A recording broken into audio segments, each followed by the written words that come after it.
Hi! Welcome to డిజిలోన్స్. ఈరోజు insurance గురించి ఆహ్, తెలుసుకోవడానికి మన ముందు సాయి గారున్నారు. అసలు ఏమేమి ఇన్సూరెన్స్ చేస్తారనేది అడిగి ఆయన్ని తెలుసుకుందాం. హాయ్ సాయి గారు. హలో అండి. Good afternoon. Sir good afternoon sir. Sir అసలు ఇన్సూరెన్స్ అంటే ఏంటి సార్ అసలు? అసలు ఆ ప్రొడక్ట్ అంటే ఏంటి? ఇన్సూరెన్స్ అంటే ఏ టైప్ ఆఫ్ ఇన్సూరెన్స్ ఉంటాయి సార్? సార్ ఇన్సూరెన్స్ అనేది చాలా పెద్ద సబ్జెక్ట్ అండి. ఈ ఓకే. రోజున్న పరిస్థితుల్లో ప్రతి ఒక్కదానికి ఇన్సూరెన్స్ అనేది ఉంది. మేజర్‌గా ఒకప్పుడు ఇళ్లల్లో ఎల్ఐసి కట్టుకునేవాడు. అవును sir. Life insurance corporation of అవును. ఇండియా అక్కడితోని మన ఇండియాలో ఇన్సూరెన్స్ అనే కాన్సెప్ట్ స్టార్ట్ అయింది. హ్మ్.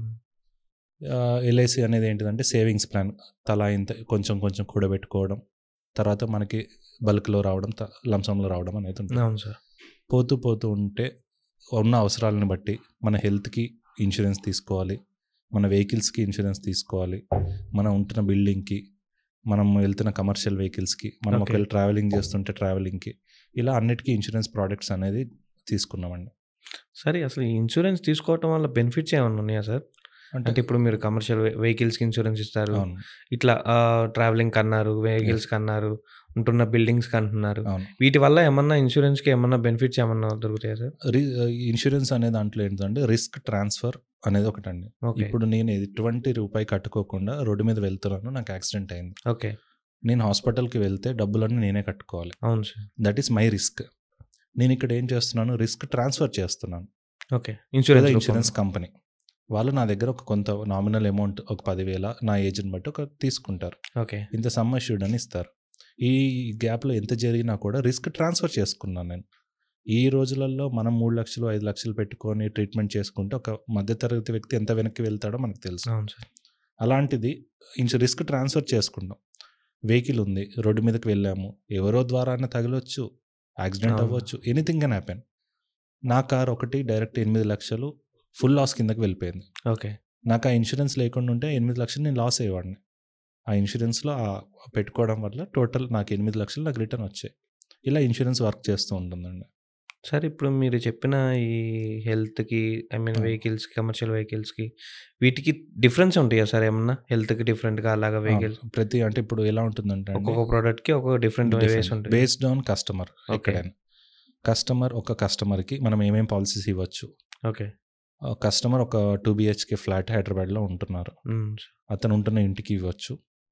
వాళ్ళ ఫ్యామిలీ ఇప్పుడు ఇంట్లో కనీసం ముగ్గురు, నలుగురు అవును సార్. ఫ్యామిలీ ఉంటారు. ఉంటున్నారు. ఫ్యామిలీ ఏదున్నా అతనే చూసుకోవాలి వాళ్ళ ఫ్యామిలీకి. అలాంటిది ఒక ఇన్సూరెన్స్ ప్రీమియం కట్టారనుకోండి, ఓకే. వాళ్ళ హెల్త్ ఏది జరిగినా మనమే చూసుకుంటాం. సెకండ్ థింగ్ ఈ రోజులలో ప్రతి ఒక్కరికి కార్ కాకపోయినా బైక్ అయినా ఉంటుంది. బైక్ ఇన్సూరెన్స్ మనమే చేస్తాం.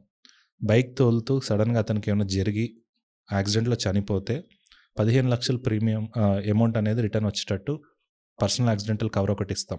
ఓకే. వెహికల్‌కి ఏదైనా డ్యామేజ్ అయితే వెహికల్ కవరేజ్ ఇస్తాం. ఇప్పుడు హెల్త్ కస్టమర్ సపోజ్ ఒక వెహికల్ తోలే పర్సన్‌కి, వెహికల్‌కి ఇద్దరికీ బెనిఫిట్స్ ఉంటాయి. బెనిఫిట్ అవుతుంది. అవతల ఇంకోటేంటిదంటే ఇప్పుడు ఇండియాలో థర్డ్ పార్టీ అనేది మ్యాండేట్ చేశారండి. అవును సార్. థర్డ్ పార్టీ అంటే మన వల్ల అవతల వాళ్ళకి ఏమన్నా ఇబ్బంది అయితే ఓకే. ఫస్ట్ వాళ్ళకి గూడా కవరేజ్ చేయాలి. అది కోర్ట్ ద్వారా ఆ పర్సన్ యొక్క ఇన్‌కమ్‌ని బట్టి ఎప్పుడు ఎంత కవర్ ఇవ్వాలనేది కోర్ట్ చెప్తుంది. ఓకే. థర్డ్ పార్టీ అనేది ఇండియాలో ప్రతి ఒక్కటి మ్యాండేట్. దాంట్లో పర్సనల్ యాక్సిడెంటల్ కవర్. ఒకవేళ ఇప్పుడు నేను కార్ నడుపుతున్నాను. నేనే ఓనర్‌ని. నాకొస్తుంది. లేదు నాకు డ్రైవర్ ఉన్నాడు. డ్రైవర్ కవర్ కాదు అని కాకుండా ఓనర్ డ్రైవర్‌కి కలిపి కవర్ ఇస్తాం. ఓకే.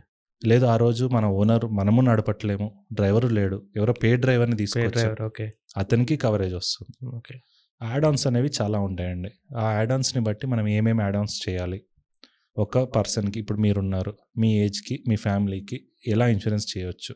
సేమ్ నా ఫ్యామిలీకి అలా ఇవ్వకపోవచ్చు. అవును సార్. ఎందుకంటే మా ఫాదర్‌కి, మదర్‌కి బీపీ, షుగర్ ఉంది. హ్మ్.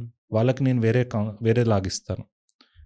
కొంతమందికి బీపీ, షుగర్ ఉండవు. హెల్తీగా ఉంటారు. హెల్తీగా ఉంటాం. వాళ్ళకి ఒకలాగిస్తాం. 26, 27 వచ్చినోడికి కూడా షుగర్ వస్తుంది ఈ మధ్య. అవును సార్. వాడికి ఒకలాగిస్తాం. ఇన్సూరెన్స్ అనేది టైలర్ మేడ్ అండి. ఒక టైలర్ దగ్గరికెళ్ళి మనం ఎలా కుట్టించుకుంటాం ఆ బట్టలు మనకిష్టం వచ్చినట్టు, ఈ ఇన్సూరెన్స్ ప్రోడక్ట్ కూడా అలా డిజైన్ చేసుకొని ఓకే. సెక్యూరిటీ కిందకు ఉంచుకుంటాం. అలా మోటార్‌లో కొత్త షోరూమ్ నుంచి వెహికల్స్ తీసుకుంటున్నారు. హ్మ్. షోరూమ్ డిస్కౌంట్ వేరే ఉంటుంది. మన డిస్కౌంట్ వేరే ఉంటుంది. డిజిలోన్స్ ద్వారా మనం ఇచ్చే ఇన్సూరెన్స్. ఓకే. నిన్న నేను ఒక కస్టమర్ దగ్గరికి వెళ్ళాను. 1,70,000 ప్రీమియం అండి. మీకోసం 50,000 తగ్గిస్తున్నాను. 1,20,000 కడితే సరిపోద్ది అన్నారంట. కస్టమర్ ఈస్ వెరీ హ్యాపీ కట్టారు. నిన్న నేను వెళ్ళి అతను కలిసినప్పుడు ఇలా కొత్త కార్ తీసుకున్నాను, ఇన్సూరెన్స్ ఎంత వస్తుందో చూడండి అన్నారు. నేను 72,000కి ఇచ్చాను. ఓకే. అంటే సేమ్ ఇన్సూరెన్సా sir? Same company same insurance. ఆయన షాక్ అయ్యారు. నాకు 50,000 తగ్గించారన్నా కూడా మీరు ఇంకొక 50,000 తగ్గించి నాకు ప్రీమియం ఇస్తున్నారు, యాడ్ ఆన్స్ ఏమున్నాయో లేవా అని చూశారు. అన్ని యాడ్ ఆన్స్తోని ఓకే. డిజి లోన్స్ నుంచి మనం 90% డిస్కౌంట్తోని కస్టమర్కి మంచి పాలసీ. క్లెయిమ్ కూడా మనమే మనమే హెల్ప్ చేసి క్లెయిమ్ కూడా మనమే సపోర్ట్ చేస్తున్నాం. ఓకే. కస్టమర్కి హ్యాపీ అయ్యారు. సార్ నెక్స్ట్ ఇయర్ నుంచి మీ దగ్గర తీసుకోండి. షోరూమ్కి మనకున్న డిఫరెన్సెస్ అవి. మనము డిస్కౌంట్ 90% ఉంటే మనకి 90% కస్టమర్కే ఇస్తాం. ఓకే. షోరూంలో అలా ఉండదు. వాళ్ళు బెదిరిస్తూ ఉంటారు, మా దగ్గర తీసుకుంటేనే మీకు క్లెయిమ్ అవుతుంది, లేకపోతే లేదు. అలాంటి రూల్ ఎక్కడా లేదు. ఖచ్చితంగా బయట ఎక్కడ తీసుకున్నా సరే క్లెయిమ్ కస్టమర్ అవుతుంది. ఇంట్రెస్ట్. ఓకే. Customer interest. అలానే హెల్త్ ఇన్సూరెన్స్కి వచ్చారు. మీకు బీపీ షుగర్ ఉంది కానీ మీరు దాచిపెట్టి నా దగ్గర పాలసీ తీసుకున్నారు అనుకోండి, నేను చేయడానికి ఏమవ్వదు. ఓకే. కానీ అదే సార్ నాకు ఇది ఉంది 4 ఇయర్స్ అప్పుడు యాడ్ ఆన్ చేసుకుంటే కొంచెం యాడ్ ఆన్ కవర్ యాడ్ చేసి, సార్ మీకు ఇంత ప్రీమియం వస్తుంది, ఇది కట్టుకోవడం వల్ల మీకు బెనిఫిట్ అండి అని చెప్పి నేను చెప్పగలుగుతాను. కస్టమర్స్ని ఒకటే రిక్వెస్ట్ చేస్తా, మీకు ఏది ఉన్నా క్లియర్గా మాకు చెప్పండి, మీకు పాలసీ ఇచ్చే బాధ్యత మాది. అది ఎలా ఇస్తాం, ఎంత ప్రీమియంకి ఇస్తాం అనేది మేము చూసుకొని చెప్తాము. సరే, ఎంతైనా తీసుకోవచ్చు సార్ ఇన్సూరెన్స్ అనేది? తీసుకోవచ్చండి. ఇప్పుడు మీరు హెల్త్, నేను ఇప్పుడు 10 లక్షలు తీసుకోమని చెప్తాను, ఓకే, మీకు ఒక 20,000 వచ్చింది ప్రీమియం. మీరు ఆలోచించవచ్చు, నాకు 10 లక్షలు అనేది సరిపోవచ్చు, అవును సార్. సరిపోవచ్చు. ఇప్పుడు సపోజ్ ఒక హాస్పిటల్కి వెళ్తే అది ఎంత అవుతుందో తెలియదు. సపోజ్ ఇప్పుడు మా ఫాదరే ఉన్నారు, సంథింగ్ ఏదో ఒక హెల్త్ ఇష్యూ అవుతుంది, అది తర్వాత హాస్పిటల్కి తీసుకెళ్తాను, అక్కడ ఒక 15 lakhs అవ్వచ్చు, 20 lakhs అవ్వచ్చు, 25 lakhs అవ్వచ్చు. ఇప్పుడు నేను తీసుకున్న 10 lakhsకి ప్రీమియం సరిపోదు కదా, అది ఎంతైనా పెట్టుకోవచ్చా? ₹1,00,00,000 వరకు ఎంతైనా తీసుకోవచ్చు. కాకపోతే ఇప్పుడు ఇన్సూరెన్స్ కంపెనీస్లలో మాక్సిమం అన్లిమిటెడ్ రిస్టోరేషన్ అని ఇస్తున్నారు. ఓకే. మీరు వెళ్ళి హాస్పిటల్ అడ్మిట్ అయ్యారు, ఒక 8 లక్షలు బిల్ అయింది, 8 లక్షలు ఇచ్చేస్తారు. మళ్ళీ అదే నెలలో రెండోసారి అడ్మిట్ అవ్వాల్సి వచ్చింది, మీరు అనుకోవచ్చు 2 లక్షలే ఉంది కదా ఇంకా అని. లేదు, అన్లిమిటెడ్ రిస్టోరేషన్, 8 లక్షలు మళ్ళీ వచ్చి యాడ్ అవుతుంది. ఆ 10 lakhsని మీరు ఎన్నిసార్లు యూస్ చేసుకోవచ్చు. ఓకే. కానీ మీరు ఇందాక అన్నట్టు బిల్ ఒకవేళ 13 lakhs అయింది ఒకటే అడ్మిషన్, 10 lakhs మాత్రమే ఇస్తారు, 3 మనం కట్టుకోవాల్సి వస్తుంది. సో మీరు అడిగినట్టు మన ఫ్యామిలీకి 10 తీసుకుంటే బెటరా, 15 తీసుకుంటే బెటరా, 25 తీసుకుంటే బెటరా అని మనం ఆప్షన్ ఇవ్వచ్చు. కానీ ఇన్సూరెన్స్ కంపెనీస్ ఈ మధ్య 100 times, ఇప్పుడు ఈ ఇయర్ మీరు 10 lakhs తీసుకున్నారు, క్లెయిమ్ ఏం చేయలేదు, నెక్స్ట్ ఇయర్కి ఇంకో 10 lakhs యాడ్ అవుతాయి మీకు. ఓకే. కానీ మీరు కట్టే అమౌంట్ 10 lakhsకే కడతారు, బోనస్ ఇంకో 10 lakhs ఉంటుంది. నెక్స్ట్ ఇయర్ కూడా క్లెయిమ్ చేయలేదు, ఇంకో 10 lakhs యాడ్ అవుతాయి. అలా ఒక 5-6 years మనం క్లెయిమ్ చేసుకోకపోతే మనకు 60 లక్షలు ఉంటుంది. ఓకే. అంటే ఎవ్రీ ఇయర్ యాడ్ అవుతుంది కస్టమర్. మీకు ప్రీమియం మాత్రం ప్రతి 5 yearsకి ఒకసారి చేంజ్ అవుతుంది. మీరు ఇప్పుడు 30లో ఉన్నారు, 35కి చేంజ్ అవుతుంది, 35కి మళ్ళీ 40కి చేంజ్ అవుతుంది. మళ్ళీ ఎందుకు పెరిగింది అనుకోవచ్చు, ఫ్యామిలీ ఉన్నారు, సపోజ్ మనం 30 ఉన్నాం, 28 ఫ్యామిలీ వైఫ్ ఉంటారు, మనకు 32 వచ్చేసరికి ఆవిడకి 30 వస్తాయి, అక్కడ ఆవిడకి ప్రీమియం టచ్ అవుతుంది. అవును సార్. సో ప్రీమియం ఎందుకు మారింది ఇలా క్రైటీరియా ఉంటుంది, ఒక్కొక్క కంపెనీకి ఒకలాగా. వెయిటింగ్ పీరియడ్ ఉంటుందండి, 2 years వెయిటింగ్ పీరియడ్ ఉంటాయి కొన్నిటికి. కొంతమంది ఏమనుకుంటారు, కళ్ళు కనపడట్లేవు, ఆపరేషన్ చేయించుకోవాలని అనుకొని నేను ఇన్సూరెన్స్ పాలసీ కట్టేస్తాను, వాడైతే ఫ్రీగా చేస్తాడు కదా అని ఇన్సూరెన్స్ కట్టి నెల తర్వాత నాకు ఆపరేషన్ ఎందుకు చేయవు అని అడుగుతాడు. ఓకే. సో మనం క్లియర్గా ఏమేం కవర్ అవుతాయి, ఏమేం కవర్ కావు. 2 years వెయిటింగ్ పీరియడ్ ఉంది. ఇప్పుడు క్యాటరాక్ట్కి, కిడ్నీ స్టోన్స్కి, గాల్ బ్లాడర్ స్టోన్స్కి, యూటెరస్ రిమూవల్కి, ఇట్లా కొన్ని ఒక 10-15 క్రైటీరియాస్ ఉన్నాయి. అవి 2 years వెయిటింగ్ పీరియడ్ ఉంచుతాం. కస్టమర్కి ఎక్స్ప్లెయిన్ చేయాలి. కస్టమర్ ఏమనుకుంటాడు, ఒక 6 నెలల తర్వాత చేయించుకుందాము, మనం పాలసీ కట్టేటప్పుడు నాకేమీ లేదు హెల్త్ ఇష్యూస్, కానీ ఒక 6 months 7 months తర్వాత నాకు డయాబెటిక్ అని తెలిసింది, నేను అది ఇన్ఫార్మ్ చేయాలి ఓకే కంపెనీకి. లేదు అంటే ఆ సడన్గా అదే టైంలో నాకు ఏదైనా జరిగినా కూడా పాలసీ తీసుకునే టైంలో లేదు, తర్వాత వచ్చింది కాబట్టి కవర్ చేస్తారు. కానీ మనం దాచిపెట్టి ఎప్పటి నుంచో ఉంది కానీ నాకు ఏం లేదని చెప్పి చూస్తే మాత్రం కవరేజ్ అవ్వదు. అవును సార్, అది ఎట్లా తెలుస్తుంది? ఇప్పుడు పాలసీ తీసుకునేటప్పుడు టెస్టెస్ జరుగుతాయి కదా, అంటే బేస్డ్ ఆన్ ఏజ్ని బట్టి టెస్టెస్ ఇవ్వచ్చు, కానీ డాక్టర్ అనేవాడికి తెలుస్తుంది బీపీ షుగర్ ఎప్పటి నుంచి ఫ్లక్చువేట్ అవుతుంది. సిబిపి తీస్తే లాస్ట్ 3 నెలల్లో ఎంత ఉందో తెలుస్తుంది, వాళ్ళకి ఈజీగా తెలుసు. వాళ్ళు ఒక రాశారనుకోండి కంప్లీట్, ఇతనికి షుగర్ చాలా రోజులు, డాక్టర్ల దగ్గర లాయర్ల దగ్గర ఎవరు అబద్ధాలు చెప్పారు. నీకు షుగర్ ఉందా అమ్మ అంటే నాకు లేదు ఈ రోజే ఉంది అని చెప్పలేరు. సో అక్కడ మనకు తెలిసిపోతుంది, ఇన్సూరెన్స్ కంపెనీ వాళ్ళు కవరేజ్ ఇవ్వరు. సేమ్ టర్మ్ ఇన్సూరెన్స్కి వచ్చేసరికి సెక్యూరిటీ, ఫ్యామిలీ సెక్యూరిటీ కోసం తీసుకునేది. మనకి ఏదైనా జరిగితే మన కుటుంబానికి 50 lakhs ₹1,00,00,000 అనే ప్రీమియం మనం కట్టుకోవచ్చు. అక్కడ కొంతమంది డ్రింకర్ ఉంటారు. నేనేం స్మోకర్కి 50,000 వచ్చింది అనుకోండి, నాన్ స్మోకర్కి 25,000 వస్తుంది. అంత వేరియేషన్ డిఫరెన్స్ ఉంటుంది. ఉంటుందండి. ఆ ప్రీమియం చూసుకొని నేను స్మోకర్ని కాదు నాన్ స్మోకర్ని అని చెప్పి పాలసీ తీసుకుంటారు. రిస్క్ జరగకపోతే ఏమీ కాదు, రిస్క్ జరిగింది. ఆ రీజన్ వల్ల మీకు వచ్చే ₹1,00,00,000 ఆగిపోతాయి. ఓకే. సో కట్టండి. స్మోకర్ ఉంటే డైరెక్ట్గా చెప్పండి, డ్రింక్ ఎంత తీసుకుంటారు, వారానికి ఎన్నిసార్లు తీసుకుంటారు అని చెప్పండి. లోడింగ్ చేస్తారు. 50,000 అయ్యే దగ్గర 55,000 అవ్వచ్చు. కానీ 5,000 కోసం చూసుకున్నప్పుడు ఇవన్నీ పోతుంటాయి. అలానే సేవింగ్స్ ప్లాన్, నేను ఇప్పుడు ఇన్వెస్ట్ చేసుకుంటాను, ఒక 10 years వరకు ఇన్వెస్ట్ చేస్తాను, తర్వాత మొత్తం నాకు రిటర్న్స్ కావాలి, అలా చేయొచ్చు. లేదు రిస్క్ కావాలి, సేవింగ్స్ కావాలి, యూలిపో ప్లాన్ అలా ఇస్తాము. లేదు మనం ఫ్రీక్వెంట్గా ట్రావెలింగ్ చేస్తూ ఉంటాము, ఫారెన్కి అటు ఇటు. అవును. రీసెంట్గా చూశారు మీరు, ఒక ఏరోప్లేన్ 248 మంది చనిపోయారు. ప్రతి ఒక్కరికి ₹1,00,00,000 ప్రకటించారు. వాళ్ళందరికీ ట్రావెలింగ్లలో ఇన్సూరెన్స్ మ్యాండేట్ ఉంటుంది. ప్రతి ఒక్కరికి ₹1,00,00,000 టాటా ఏజీ కంపెనీ నుంచి ఇచ్చారు. సో 242 కోట్లు అనేది ఫ్రీగా వచ్చిన అమౌంట్ అయితే కాదు. అతనికి ₹1,00,00,000 రిస్క్ ఎంత కట్టుంటారు, ఆయన మ్యాక్సిమం ఒక ₹100 కూడా కట్టుండకపోవచ్చు, కానీ ₹1,00,00,000 బెనిఫిట్ వచ్చింది. ఇన్సూరెన్స్లో ఉన్న బెనిఫిట్స్ అవే అండి. ప్రీమియం తక్కువ ఉన్నా కూడా బెనిఫిట్స్ ఎక్కువ ఉంటుంది. ప్రాపర్గా యూటిలైజ్ చేసుకొని, ప్రాపర్గా నాకు ఏమేం కావాలని డిజైన్ చేసుకొని, ఇప్పుడు మీరు లోన్స్ చేస్తూ ఉంటాం మనం, డిజి లోన్స్. ప్రతి డిజి లోన్స్కి కూడా బ్యాంకర్స్ ఇప్పుడు అందరూ ఇన్సూరెన్స్ మ్యాండేట్ చేశారు. ఒకప్పుడు లోన్స్ ఇచ్చేసే వాళ్ళు అయిపోయారు, కానీ ఇప్పుడు ఇన్సూరెన్స్ మ్యాండేట్ చేశారు. మన సైడ్ నుంచి మనం కూడా లోన్ ప్రొటెక్షన్ అనేసి డిజి లోన్స్ నుంచి లోన్ ప్రొటెక్షన్ అనే ప్రోడక్ట్ లాంచ్ చేశాం. దీంట్లో పర్సనల్ యాక్సిడెంటల్గా చనిపోయినా కవరేజ్ ఇస్తాం. క్రిటికల్ ఇల్నెస్, సపోజ్ కస్టమర్కి క్యాన్సర్ అని తేలింది, లేదంటే హార్ట్ అటాక్ అని తేలింది, ఏదైనా వచ్చింది, ఆ రోజు డిటెక్ట్ అయిన రోజు ఆ అమౌంట్ వాళ్ళకి ఇచ్చేస్తాం.